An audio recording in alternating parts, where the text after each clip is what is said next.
Salut à tous, c'est Maxime et c'est un plaisir de vous retrouver pour une nouvelle vidéo. Aujourd'hui, on se retrouve pour vous aider à choisir votre logiciel de montage. Donc il y aura évidemment plusieurs types de cas. Donc le premier, si par exemple vous n'avez jamais fait le moindre montage et à ce moment-là que vous voulez vraiment vous y lancer. Après, si vous avez aussi peut-être à ce moment-là qu'un smartphone, ce qui à ce moment-là bien sûr est problématique parce que forcément la plupart sont sur PC. Et je vous expliquerai les avantages et défauts de chaque logiciel pour que vous choisissiez de changer ou pas de logiciel de montage. Donc le premier cas, ça va être si vous n'avez qu'un smartphone. Alors à ce moment-là, moi je monte pas du tout sur smartphone et j'ai l'impression d'être un vieux en disant ça, mais à mon époque, quand j'ai commencé YouTube il y a environ 5 ans, le montage sur téléphone c'était quasiment impossible. Il fallait forcément un PC pour pouvoir monter quelque chose. Maintenant, ça a quand même bien changé depuis avec l'arrivée surtout de CapCut, dont j'ai entendu beaucoup de bien. Je peux pas vous confirmer qu'il fonctionne super bien et il me semble qu'il est gratuit. Donc normalement, c'est quand même un très bon logiciel. Encore une fois, j'en ai entendu beaucoup de bien. Donc si vous êtes sur mobile,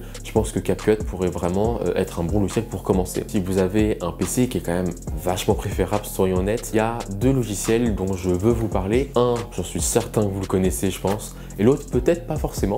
Donc on va en parler, comparer et que vous puissiez finalement choisir entre l'un et l'autre. Donc le premier logiciel que je vais vous présenter, c'est évidemment Adobe Premiere Pro, qui lui est quand même extrêmement connu, extrêmement réputé, très utilisé par les professionnels. L'avantage, je dirais, c'est qu'effectivement il est quand même capable de faire beaucoup de choses, beaucoup surtout au niveau des effets, etc. Et puis il va avoir une interconnexion directe avec After Effects, à condition bien sûr de le payer. Et justement, c'est là le plus gros défaut comparé à celui que je vous présenterai juste après, c'est que lui, il est quand même assez cher. Il est quand même à environ 60 € par mois. Donc avec pour tout le Creative Cloud, certes, mais voilà, on est quand même sur un tarif très élevé. En tant qu'étudiant, c'est un peu moins, c'est 20 €. Mais bon, voilà, c'est quand même extrêmement élevé. Et donc, voilà, un coût qui est quand même problématique. Après aussi, c'est vrai que je le trouve assez austère pour pouvoir commencer quand on n'a pas de connaissances. Moi, c'était mon premier logiciel de montage vidéo et c'est vrai que ça m'a pris énormément de temps, énormément de tutos YouTube, même des formations en ligne pour finalement pouvoir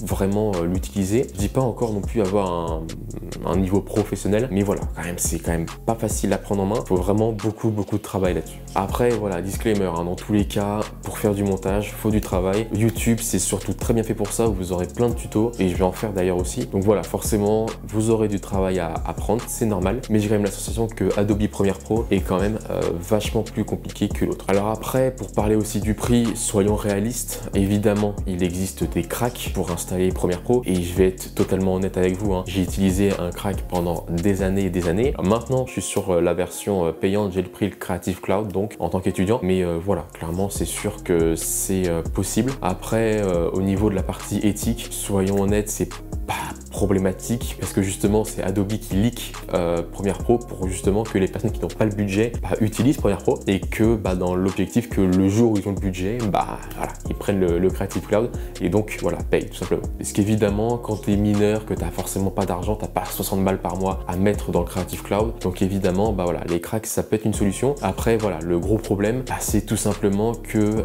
va avoir des gros risques de virus dans les cracks, ça c'est quand même assez problématique. Donc bon, on peut pas vérifier forcément qu'il y en ait, mais voilà, c'est en tout cas pas forcément très sécure et ça comporte vraiment beaucoup de risques. Après sinon, quand même un avantage qu'a Premiere Pro, ça va être tout ce qui va être au niveau des assets, des titres, etc. En fait, on va en trouver énormément sur plein de sites web comme Mixkit par exemple, que je vous recommande, qui est 100% gratuit, donc c'est toujours agréable, qui voilà, proposer plein de textes, de tout plein de trucs, et puis aussi d'ailleurs même pour les tutos, où il y en aura aussi énormément, c'est encore une fois extrêmement connu, extrêmement réputé, et donc voilà, vous êtes tranquille. Et enfin, donc le second logiciel que j'ai envie de vous présenter, c'est tout simplement Blackmagic DaVinci Resolve. Alors DaVinci Resolve, c'est maintenant le logiciel que j'utilise à temps plein quasiment. Quoique maintenant, je vais peut-être finalement repasser un peu sur Premiere, je suis en train d'hésiter. Et donc, l'avantage en fait de DaVinci, ça va vraiment être l'étalonnage. En gros, sur Premiere Pro, on peut faire bien sûr de l'étalonnage avec colorimétrie, mais voilà, ça va pas être vraiment très poussé. Sur DaVinci, on va avoir un système nodal qui en gros, voilà, ça va être juste beaucoup plus poussé, on pourra vraiment aller beaucoup plus loin dans ces images et ça, c'est vraiment incroyable. Et c'est d'ailleurs la seule et unique raison qui m'a vraiment poussé à aller sur DaVinci. Sinon, en toute honnêteté, je serais pas du tout allé sur DaVinci juste par flemme d'apprendre un nouveau logiciel. Sauf que justement, voilà, il a ce gros avantage là. Et moi qui suis dans l'image, forcément, avoir des belles couleurs, etc., c'est vraiment ma passion. Et donc, forcément, DaVinci, là, j'en ai vraiment vu une utilité. Et du coup, je suis passé de Premiere Pro à DaVinci. Donc après, en termes de coût, par contre, c'est vrai que DaVinci, c'est extrêmement élevé puisque c'est tout simplement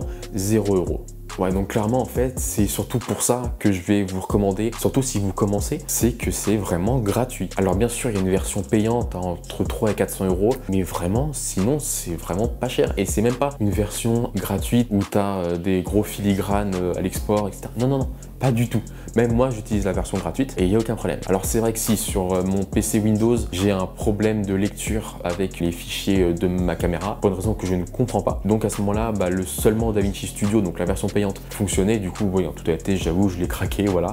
C'est juste la seule utilité, c'est juste pour pouvoir lire mes fichiers. Mais finalement, moi, j'utilise sur Mac, voilà, en version gratuite pour l'instant. Je pense que oui, je passerai un jour ou l'autre sur la version payante, mais c'est vraiment pas si problématique que ça. On va gagner bien sûr quelques effets qui vont être disponibles. On va pouvoir passer d'un étalonnage de 8 bits à 10 bits, mais bon, voilà, c'est vraiment pour quelque chose de professionnel, mais quand on ne l'est pas, c'est pas du tout problématique. Après, sur DaVinci, on a plusieurs onglets, plusieurs pages, et qui vont regrouper chacun plusieurs utilisations. Et donc là, l'avantage, je trouve, c'est que on a deux pages de montage. On a la page Cut, qui va être en fait plutôt pour ceux qui vont débuter, je pense, sur DaVinci, qui n'ont jamais fait, en fait, je veux dire, de montage avant. Et l'autre, en fait, qui est une timeline classique à la Premiere Pro, qui du coup, moi, voilà, c'était le but d'ailleurs, c'est que tous ceux qui viennent de Premiere Pro, en fait, ne soient pas trop dépaysés par ce système-là. Et donc, voilà, moi je dis ça. Je trouve pour moi que c'est le système le plus simple à comprendre. Après, bon, est-ce que c'est vrai ou pas? Je sais pas. C'est vraiment fait pour que si vous arrivez de Premiere Pro, ce soit le plus simple possible. Après, c'est vrai qu'il y a quelques petites choses à regretter, hein. Par exemple, le fait qu'on puisse pas vraiment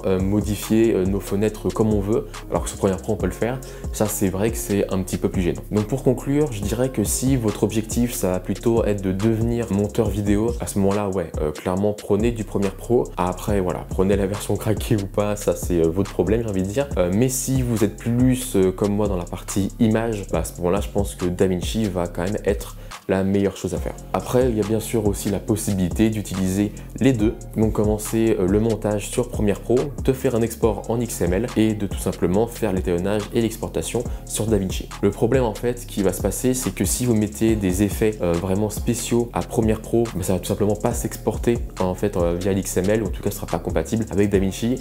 Donc ça va poser quelques problèmes et donc il va falloir se limiter sur les effets spéciaux à Premiere Pro. Voilà, donc j'espère vous avoir bien aiguillé sur quel logiciel donc de montage choisir, les avantages et inconvénients de chacun. Si vous avez des questions, les commentaires sont évidemment faits pour ça, j'essaierai de vous y répondre. Et aussi si vous voulez soutenir la chaîne, voilà, abonnez-vous, lâchez un like, ça me ferait extrêmement plaisir. On se retrouve bientôt pour d'autres tutos DaVinci et même d'autres vidéos en général. Allez, ciao!